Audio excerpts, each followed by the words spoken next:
Hi everyone. I have had a vase underneath my desk for a couple of years now, waiting for me to create something else out of it because I made an error. Well, it was during sandblasting when you sometimes, if you have a bubble under the mask and the grit gets underneath the mask, you can have a little blur. And yes, I can polish it out because I have got two great big wheels here, a cork and a felt wheel. A cork which I use pumice, and the felt wheel I use cerium oxide. I could have polished it, but it would have affected the letters on either side. It is lettering. You can see here how it had sort of blurred and joined together, and that is not good enough for me, not at all. So I would have had to polish that out, and it would have polished an area, and I could have got it back to clear glass perfectly well, but the lettering on either side would have definitely been affected, and I would have had to go over it by hand. And sometimes I will always be able to see that I've done it by hand. Many other people would not have noticed at all, but I grabbed another vase and did it really quickly, and this one just ended up sitting there for forever and ever. So I'm going to show you today. You can see basically the shape of it. It's a big, thick, oops, get some dust off it, contemporary modern shape vase. It's modern glass, it's not crystal. And so I'm going to remove all this, and then we can just cover it up with something else. I honestly believe that glass has got an ultimate destination, and it's not always the one that you plan for it in the first place. So let's get on with it. I'm really excited about this now. Well, as you can see, I have had the greatest amount of fun using a waxy white pencil. I have scribbled an enormous flower all over the front of this vase. I have in the drill right now a large diamond burr, and clearly I am not taking too much time over doing basic outlines. Now you will have noticed the stem, I have done a single line. I haven't done an outline for a stem, just one single line. That means it's easier to build it up nicely and neatly when the time comes. Clean that all off, and as you can see, well, I can see the number 20 down at the bottom is still sticking out, but don't worry, that I'll sort out easy peasy. Very large flame-shaped diamond burr in the drill now, and popping in some flowers. You can see, for comfort's sake, I am holding the drill slightly differently rather than turning the entire vase around, just because it's very heavy and clumsy. And these shapes are quick and easy. I have only sped this up to twice normal speed. So I look like I'm going quite fast, but it's only double time. I'm pressing relatively hard, but not too hard, bearing in mind that the drill is on its side with a very large burr in it. So you're not going to do this action too aggressively with anything other than a very decent, strong drill. Otherwise, it's just going to probably damage or certainly drag along. So be very careful when you work on the side with a very large drill, and especially going this deep. I'm quite impressed with this glass. It's not bad at all to engrave on. As you can see, engraving quite easily, as long as you've got the water going. I'm starting now on the flower with the petals that are at the back. So where I come down, I sort of flick it in. I've done this so many times before, you know this drill, back to front, and keeping it shallow at the area where the front petals will be going over the top. I have no idea what kind of flower it is. Usual story, made it up.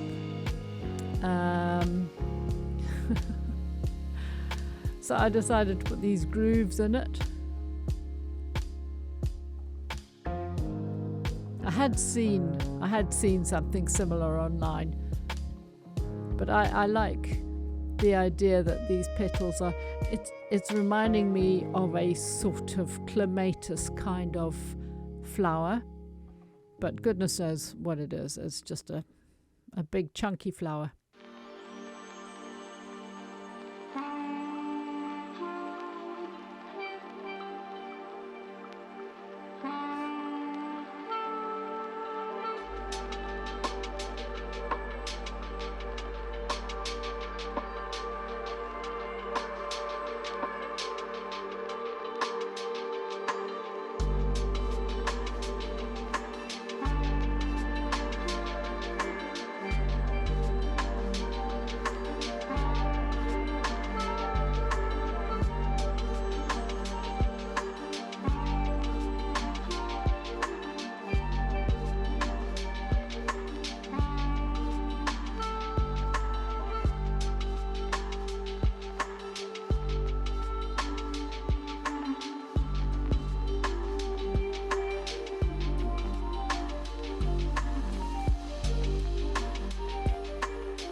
Now I should notice at about this point that the 20 is sticking out, so quick redo of that outer petal.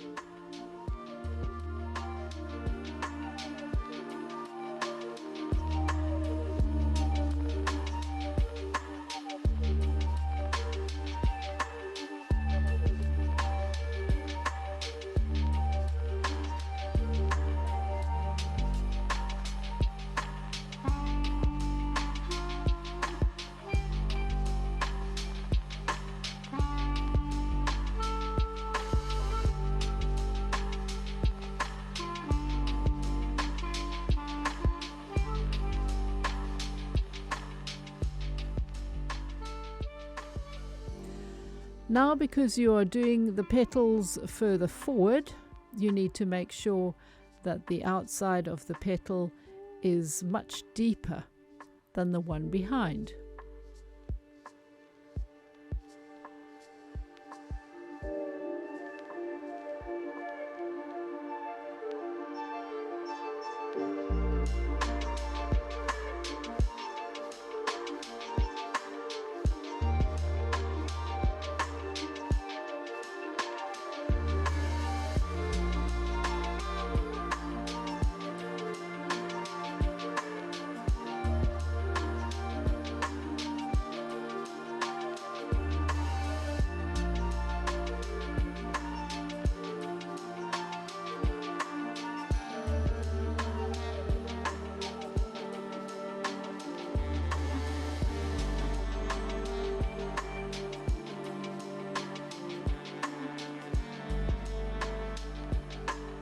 Now what I'm showing you now with the white tack is how the sandblasting was not too deep, and so I think I'd actually stopped sandblasting when I realized that I had slipped, so I didn't go too deep. And so the one or two sweeps of the diamond and it completely and utterly obliterates any sign of sandblasting underneath. Very easy. Now you may be wondering, you know, it looks like a big white blur of just whiteness. But of course there are lots of hidden depths going on in the background, and all will be revealed later. Now I thought I'd throw this in just for a bit of fun. Wait for it.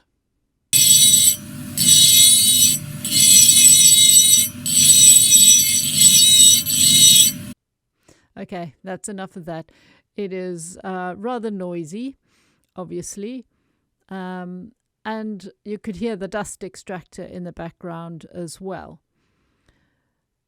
But this vase is quite thick and not too bulbous, and you will find that if you have a much larger vase, you will literally have to put earplugs in your ears because it becomes deafening. But this size, it didn't worry me too much.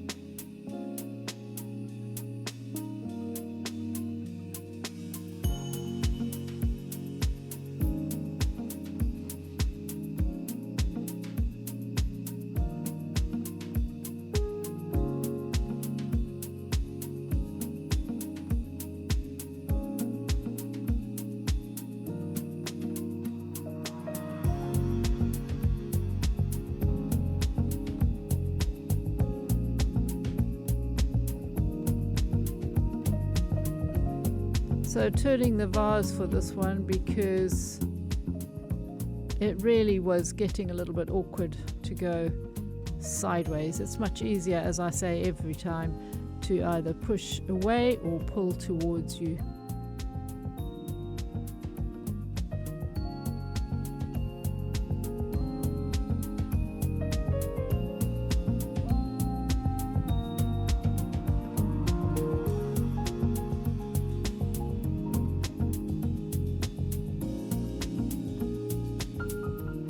So you'll be able to see now with, I've moved the light so that you can see the undulations, all the textures that I've given it. This is, it's hard to explain. A traditional intaglio would have meant that each leaf would have been, or rather each petal would have been engraved to a depth and then the textures added afterwards. My kind of intaglio, if you like, is surface engraving with intaglio textures. It's just, that's me. I mean, obviously I can do the other way when I feel like it, but something like this, I'm not going to waste my time going to different depths for each petal when you can get the same effect just with the textures and lots of shading much later.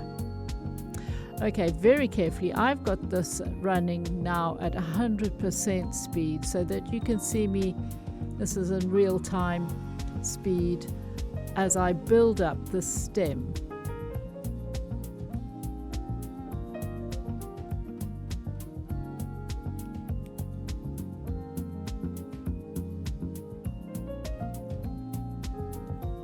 You can see I don't do 2 lines and fill it in, and I go very carefully bit by bit,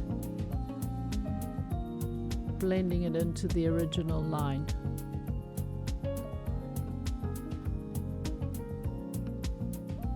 Sorry, I've gone off the screen there.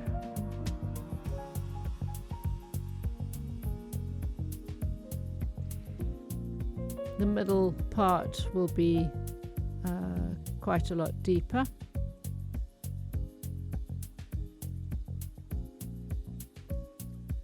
This, of course, is a slightly different shaped diamond burr.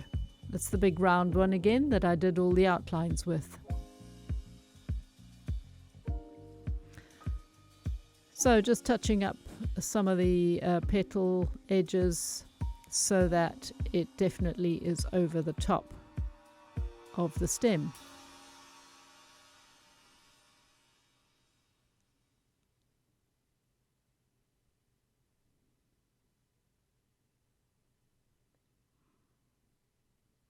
Moving on to the smaller flower at the bottom. Well, it's more of an open bud, really. I'm just going to be using the same rounded burr rather than going back to the flame shape, and roughly getting the same sort of effects. effects of the sort of stripy undulations.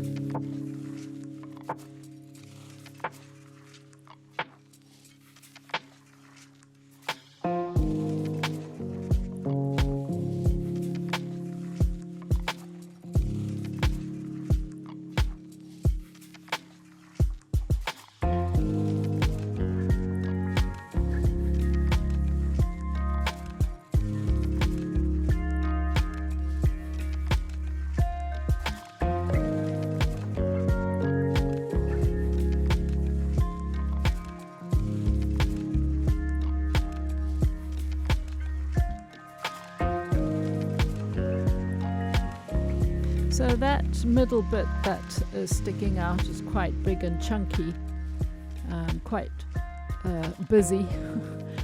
So you can see I'm just adding the sort of wifty-wafty pieces that are in the middle of it. I don't know, a whole bunch of stamens or whatever they are, sticking out the top there.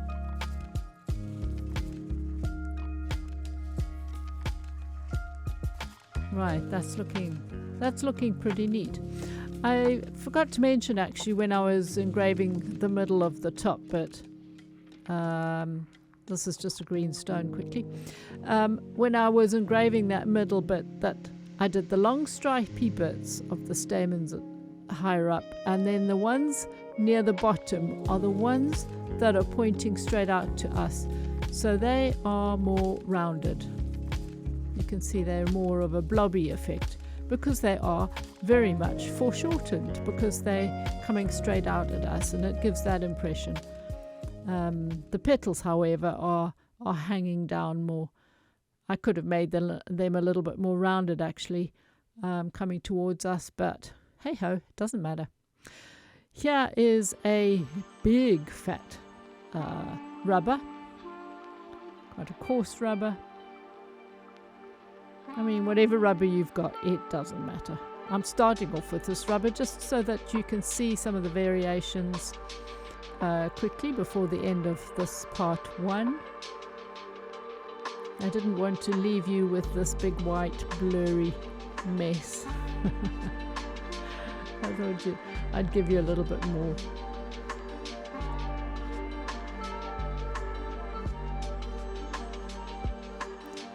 So as you can see, there's shading into the depths of the petals that are behind bits of the leaves, and of course behind the middle area. We will be doing so much more in the way of shading, texture, highlighting, and possibly even adding more little features to the background of the flower in the next video. Now, I should mention also that when you are making the stem of the flowers, always make sure you make a stem that is going to be substantial enough to hold up the weight of the flower. I'm not even sure that this is thick enough, because that is quite a big old flower. Anyway, I'm really enjoying this, and I think it's going to look fantastic when it's finished. And I'm not even bothered about putting anything on the back, probably not even the sides, just all on the front. A big old display on the front. Loving that so far. I hope you are too, and thanks for watching. See you next time.